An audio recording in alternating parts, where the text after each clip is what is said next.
प्रणाम। सभी अभ्यासी भाई बहनों को नमस्कार। बाबूजी कहते हैं हर अभ्यासी को प्रारंभ से ही परिश्रम और नियम के साथ अभ्यास में लग जाना चाहिए।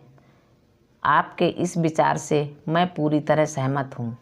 मुझे ये सुझाव पसंद है और मैं चाहता हूँ कि इसे आप अपने यहाँ सत्संग में अवश्य शुरू करें। अक्सर लोग समय की कमी की शिकायत करते हैं और नियमित रूप से पूजा न करने का बहाना भी इसे बना लेते हैं। मेरी समझ में प्रत्येक व्यक्ति इस सजीव ध्यान के सिवा अपनी पसंद और अपने स्वाद की चीज़ों के लिए जैसे जैसे किसी प्रकार से समय निकाल ही लेता है। इसका स्पष्ट मतलब है कि असली कारण समय की कमी नहीं वरन उसमें दिलचस्पी की कमी है। मैं इसके बारे में ज़्यादा क्या कहूँ जब मैं खुद ही इसके लिए ज़्यादा समय नहीं दे पाता हूँ।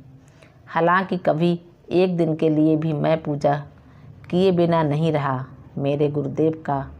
मेरे गुरुदेव इस बात को जानते थे, लेकिन मैं इसके साथ पूरे समय सतत स्मरण में लगा रहता था, जिसकी वजह से क्षण भर के लिए भी मैं उनसे अलग नहीं हुआ। इसीलिए बहुत थोड़े समय के लिए मेरे ध्यान में बैठने पर कभी आपत्ति नहीं की। तथ्य ये है कि लंबे समय तक ध्यान में न बैठने के बाद भी मैं कभी उनसे एक क्षण के लिए भी अलग नहीं हुआ। एक दिन जब मेरे गुरुदेव ने मुझे दैनिक पूजा की जिम्मेदारी से मुक्त कर दिया तो मैं बहुत खुश हुआ। वस्तुतः ये कोई छूट नहीं थी, केवल तरीका बदल गया था। कहा गया है कि सच्चे शिष्य को अवश्य ही अपने सद्गुरु का अनुसरण करना चाहिए, लेकिन यह भी कहा गया है कि शिष्य अपने गुरु की आज्ञा का पालन तो अवश्य करे, लेकिन वे जो कुछ वह स्वयं करते हों उसका अनुकरण न करे। यहाँ प्रश्न उठता है कि इन परस्पर दो विरोधी आज्ञाओं का समाधान कैसे निकाला जाए। एक समर्थ सद्गुरु में कई असामान्य अतिमानवीय गुण विद्यमान होते हैं जो उसके ब्रह्म एवं आंतरिक दोनों रूपों से संबंधित होते हैं। यदि अभ्यासी उन गुणों का अनुकरण करता है तो परिवर्तित होकर स्वयं वैसा ही बन जाता है। इसी अर्थ में शिष्य को सद्गुरु का अनुकरण करने की सलाह दी गई है। दूसरा आदेश भी बिल्कुल स्पष्ट है, सद्गुरु की आज्ञाओं का पालन करते हुए भी उनकी क्रियाओं की नकल मत करो।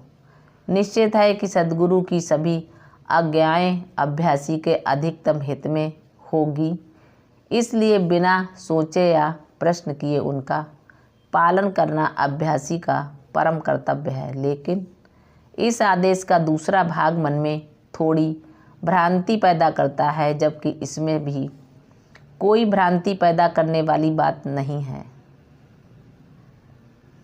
इस वजह से उसमें जोड़ा गया क्योंकि कुछ अपवाद कुछ घटनाओं में सद्गुरु को कुछ ऐसे कार्य करने पड़ते हैं जो सामान्य आचार के नियमों के विरुद्ध होते हैं। उदाहरण के लिए मुझे एक बार ऐसी गली में से होकर गुजरने का हुक्म हुआ जहाँ वेश्याएं रहती थीं। उसमें से निकलते हुए लगभग प्रत्येक मकान पर ध्यान से देखते हुए जाना था। अब यदि उस हालत में मुझे कोई देखता तो मेरे बारे में कितना खराब अभिमत बना लेता। इसी प्रकार के कई मौके और भी आए और अन्य लोगों के साथ भी ऐसा होता है, लेकिन इसका ये मतलब नहीं है कि वह पतन के गड्ढे में जा गिरा। मैं आप सबको ऐसे रास्ते से जाते हुए देखना चाहता हूँ जो प्रदूषण और गंदगी से मुक्त हो, जबकि भाग्यवश मेरा रास्ता गंदगी और कीचड़ में से होकर है, जहाँ यदि परम ईश्वरीय सत्ता सारे रास्ते पर रक्षा न करे तो मतली आने लगे। यही है मेरी दुनिया, जहाँ दुखद अशांति के बीच मुझे रहना है। हालांकि मैं सबको शांति में रहते देखना चाहता हूँ। संक्षेप में यदि कहूँ तो मेरे भाग्य में यही बदा है। टूटा हुआ दिल लेकर गंदी गलियों और पनालों में झांकते फिरना, मैं इस स्थिति में इतना डूबा हुआ हूँ कि मेरा उसमें से निकलना मुश्किल है। दूसरे शब्दों में यही मेरे जीवन का मुख्य ध्येय बन गया है। एक बार मेरी हालत पर टिप्पणी करते हुए मेरे पूज्य मालिक ने कहा था, मनुष्य जितना ही ऊंचा उठता है उसकी दृष्टि उतनी ही नीची वस्तु पर जाती है। फिर भी यही सबसे बड़ा वरदान है जो युग युगांतरों में कभी मानव को दिया जाता है। किसी भी अभ्यासी को प्रगति के मार्ग पर आगे बढ़ाने में अनावश्यक जल्दबाजी कभी नहीं करनी चाहिए। मेरे मालिक इस बारे में बहुत सतर्क रहते थे। मेरे बारे में शायद उन्होंने कभी जल्दबाजी नहीं की, लेकिन इस भौतिक संसार से विदा होने के विशेष अवसर पर उन्होंने अपने शिष्यों पर इतना कृपा सागर उड़ेला कि इतना लंबा अरसा गुजर जाने पर भी अब तक वे उसे पचा नहीं पाए हैं। इस बात का पता मुझे तब चला जब उनकी असीम कृपा से मेरी अंदरूनी आंखें खुलीं। परिणाम ये हुआ कि वे सारी की सारी मुझ में समा गईं। चूँकि अन्य लोगों में से किसी में भी उसे आत्मसात करने की क्षमता नहीं थी। मेरा अनुभव कहता है कि बिरले अपवादों को छोड़कर सभी लोगों में उनकी आध्यात्मिक प्रगति के लिए आवश्यक चीज़ों को भी मुझे ही उनमें ठूस कर भरना पड़ता है। यदि कुछ समय के लिए मेरा ध्यान उन पर नहीं रहा तो वे मुझे खिसकते नजर आए। मेरी समझ में इसका एकमात्र कारण है हृदय में सच्चाई की कमी। ये सब मैंने इन साधारण खामियों या कमियों की ओर आपका ध्यान आकृष्ट करने की दृष्टि से किया है, ताकि उन्हें दूर करने का समयोचित उपाय किया जा सके। सृष्टि की क्रिया आरंभ होने से पहले संपूर्ण शांति का साम्राज्य था। शांति या बल भी अपने उद्गम में निश्चेष्ट जगह पड़ा था। जब परिवर्तन की घड़ी आई तब गति जागृत हुई और उसने वस्तुओं को क्रियाशील बनाया। फलस्वरूप प्रकृति की इच्छा अनुसार रूप और आकार बनने लगे। इन सब के मूल में कुछ ऐसा था जिसे हम सक्रिय बल कह सकते थे, परंतु उसका भी अपना आधार होना आवश्यक है, जो बिना उसकी क्रिया के नहीं हो सकता। वह आधार परम तत्व था। उससे हम इस निष्कर्ष पर पहुँचते हैं कि सृष्टि का कारण गति था और गति मौलिक आधार की थी। इस दृश्य जगत की सभी अन्य श्रेष्ठ पदार्थों की भांति मानव भी मूलाधार की शक्ति के प्रभाव से प्रवाहित था। यही बात अवसरों पर भी लागू होती है। यही बात अवतारों पर भी लागू होती है।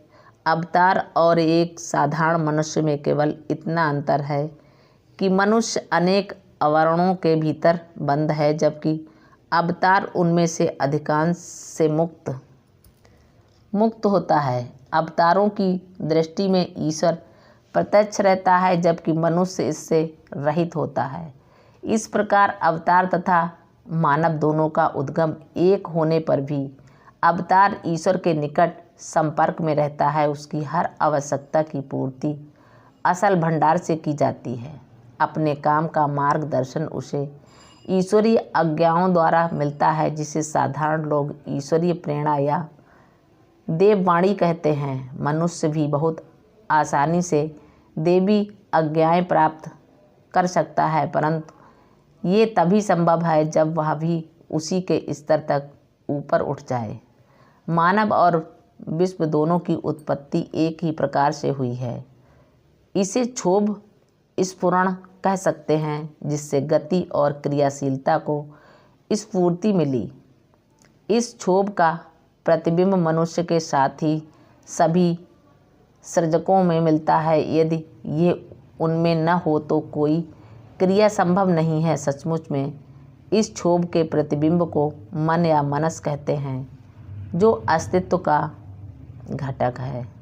निचले क्षेत्र या पिंड प्रदेश में इसे पिंडी मनस कहते हैं, जबकि ब्रह्मांड मंडल में इसे ब्रह्मांडी मनस कहा जाता है। उच्चतर स्तरों पर यह और विशुद्ध होता जाता है।